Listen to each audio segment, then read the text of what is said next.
Hello, I'm Sayujita.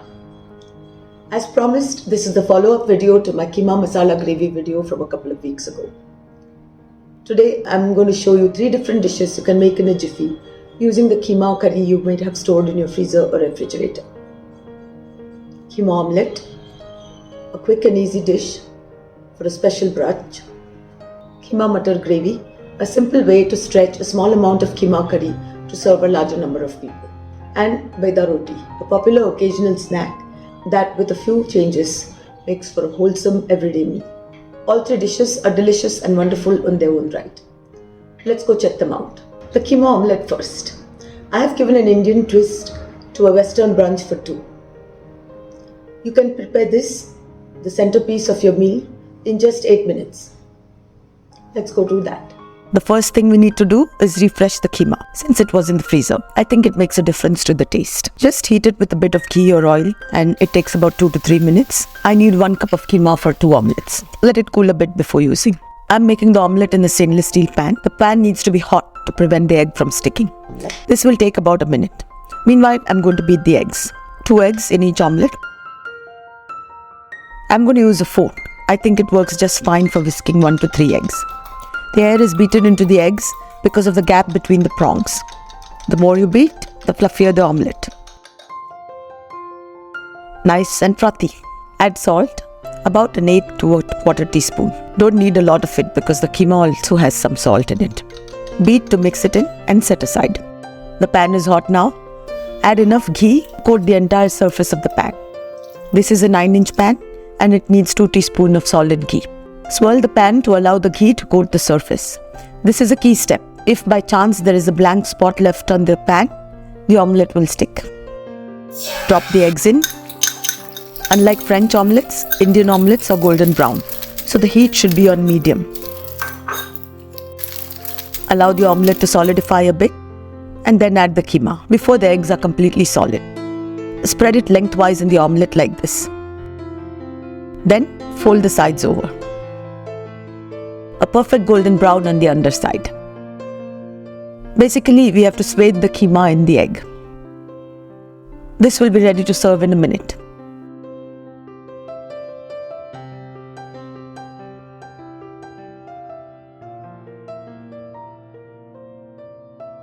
This omelette took about 5 minutes, including the time to heat the pan. A second one will only take an additional 3 minutes. The pan will be hot already and you'll have beaten the eggs. Transfer to a platter and we are ready to serve a wonderful meal in 8 minutes. Yummy.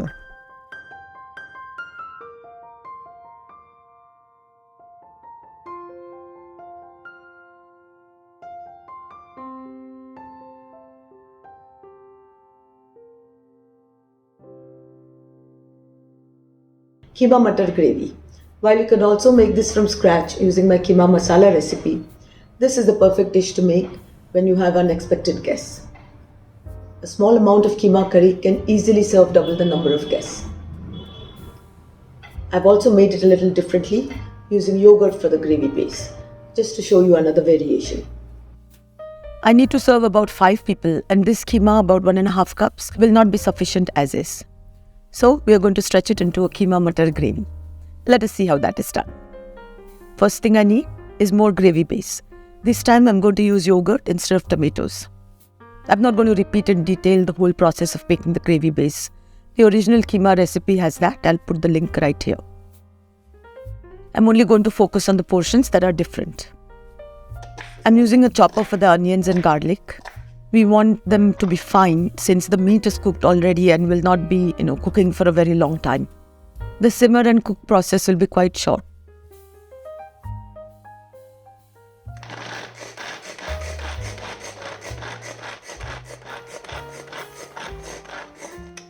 We have about 1.5 cups of onion garlic mixture, mostly onions. We have to fry this in the oil. About 2 tablespoons of oil.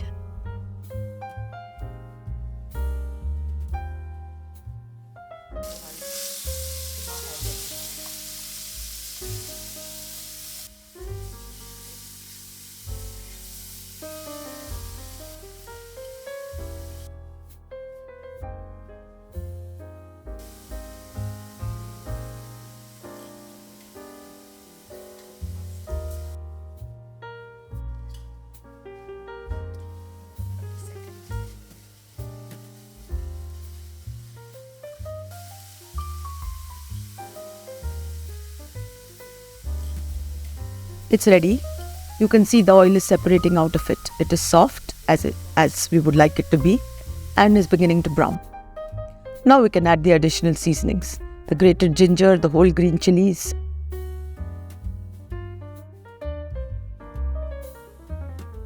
and the dry seasonings, turmeric, coriander powder and cumin powder, and the red chili powder. I'm not adding Kashmiri chili powder because I want this to be brown in color. I want it to look nothing like the original keema that we had. Make it a whole new dish. Toss for about 30 seconds. I need a stiffer spatula because this one, although it's quiet, it cannot scrape out all the stuck-on stuff. Now we can add the yogurt. It should be smooth, but just stirring it is enough. It doesn't need to be whisked or anything. A couple of tablespoons at a time. Mix them in and add more until all of it is incorporated. This way it doesn't curdle. I have used 3/4 cup because my yogurt is a little thin. Now we have to reduce the moisture from this base. Add more oil if you feel the need to. I don't think it's necessary. The moisture in the yogurt will loosen this stuck-on stuff. Just scrape it out and put it right back in so it doesn't burn. At this point, the flame can be high or medium high. We have to let the yogurt reduce until the oil separates. And the yogurt gravy is ready. It has reduced significantly. I'm going to add the peas and toss them into the gravy base. If you're in a hurry, use thawed frozen peas. They will cook faster. I have used fresh peas and they take 8 to 10 minutes to cook. You can also add diced potatoes if you like, instead of the peas. Now the keema can go in. I've used mutton keema, but it really doesn't matter. At this point, any meat will take the same time. Taste will be slightly different. Mix it in. The only additional masala I'm going to add is goda masala, just to give my keema a different flavor. But you can use any other masala you like, or even just garam masala, or kolhapuri masala, meat masala, whatever you feel like. Add about a cup of water and bring it to a boil.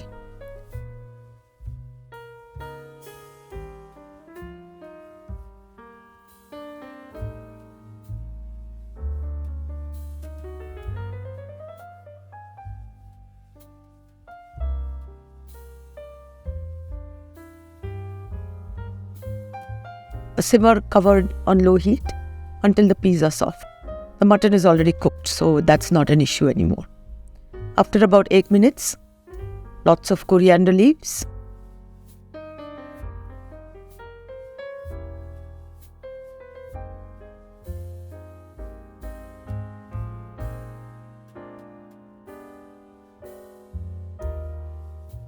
I've checked out one pea. It's about 90% done, and that's good for now. By the time we finish the dish, the rest of it will be all done. The peas really must absorb all the flavors. Even if they're soft, I don't like them to not have the taste of the gravy.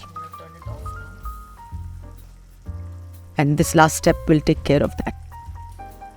Adjust the seasonings and the consistency by adding water. I'm going to let it cook uncovered on medium-high heat. This will ensure that the gravy is homogeneous and the peas cook completely. In a way, this step is not essential, but I do think that cooking it like this brings all the flavors together, and that's what forms your gravy really.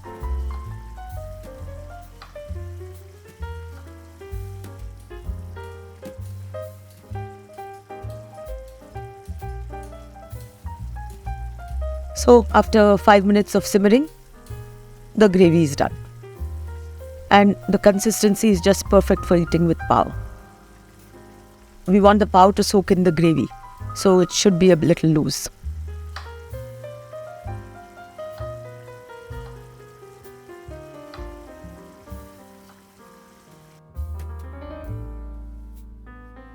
The Kheema Matar was resting for 2 minutes after I turned off the gas, and here's how it looks just before serving. The gravy is perfect, it's not too rich, it's not swimming in oil, and it smells wonderful. Let's head to the table.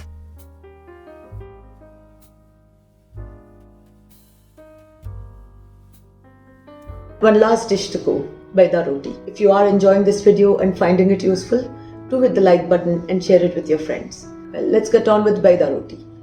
Baida Roti is essentially an egg-lined roti stuffed with keema curry and pan-fried.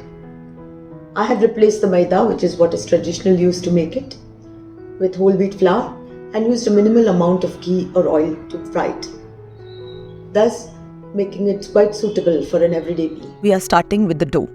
This is not a wrap sandwich or a roll in that sense. I'm using regular chapati dough made with whole wheat flour. This is dry chicken keema, which I have refreshed as in the omelette recipe that I showed earlier. Besides that, we need very few other ingredients.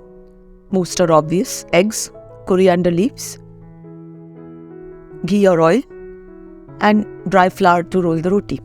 Make sure that the atta is at room temperature and the keema should be thawed. I'm using a pan to make it. I've kept it to heat on low flame. Take a ball of dough about 1.5 to 2 inches in diameter. Dredge it in the dry flour and roll it into a thin roti. Try and roll it into a rectangular shape as much as possible, but it'll be easier to stuff later. The shape is not so critical, but the thickness is. It should not be so thin that it'll tear, but it should not be so thick that you can't fill it. This is particularly important since we are using atta which is not as pliable as maida. Make sure the edges are thin too. As you can see, this roti is quite thin. I'm going to partially cook the roti along with the egg before filling it with keema. I'm using 1 egg per Baida Roti, but if you have egg lovers in your family, you can use more eggs and reduce the amount of keema. That is what I do for myself. Salt is optional. I haven't added any, but you can if you want while beating the egg. The keema is enough salt. I don't think it's necessary. Let us move over to the other side. The pan is hot. I've decided to use ghee. Right now, just a little to coat the surface to prevent the roti from sticking. Drop the roti in. It's a little delicate. Let it stay there until it's partially cooked on that side, but not crisp. Flip it over, and now we're going to put the egg on this side. The heat has to be low in all this time. We just want to cook it lightly to ensure that it is soft and pliable and will not crack on filling. I'm going to leave 1 to 2 tablespoons aside to use as glue to help the Baida Roti stick together. Flip it over and allow the egg to be cooked fully. If you want, you can add more ghee or oil. That's good. I'm not going to brown it. You can if you like. In that case, you will definitely need more ghee. Take it off the pan and onto the plate. Let's go back to the other side. Now, this is a ball of keema, about 3.5 inches in diameter. That's a good size for this much atta. Close to 2 inches of a dough ball with 3 to 3.5 inches of keema. Flatten it roughly into a rectangular or square shape. I wash my hands. Fold the roti around the keema to encase it. It is not going to stay closed at this point. That's okay.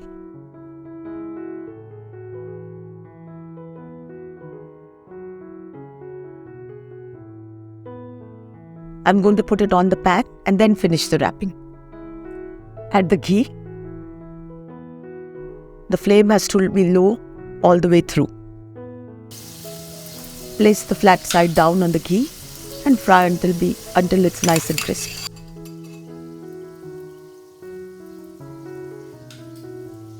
The egg is going to be the glue. Just put it on the seams and then flip over. I'm frying this Baida Roti with minimal amount of ghee. So it will take a little bit longer to make sure that the dough is cooked on all the sides. If you like, you can use a smaller pan and use a deeper layer of oil or ghee. This makes quite a big meal. It's like eating almost 2 full cars, 1 bowl of keema and an egg. All you need is a small salad along with this. As you can see, this side hasn't stuck, so I'm going to use some more of my edible glue, the egg.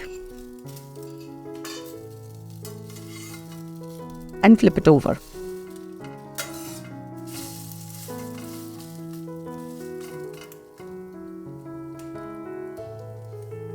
I'm going to add a little more ghee.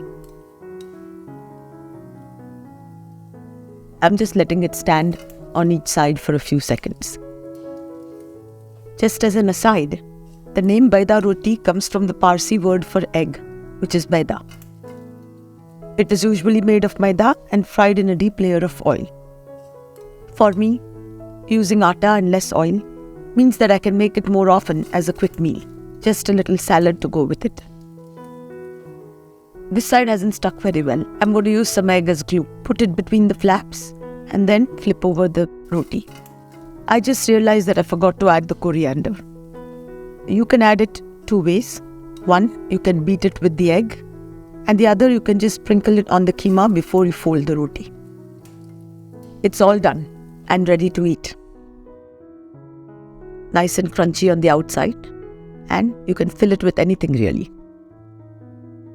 I've served it with tamarind onion chutney, chopped onions and cucumbers.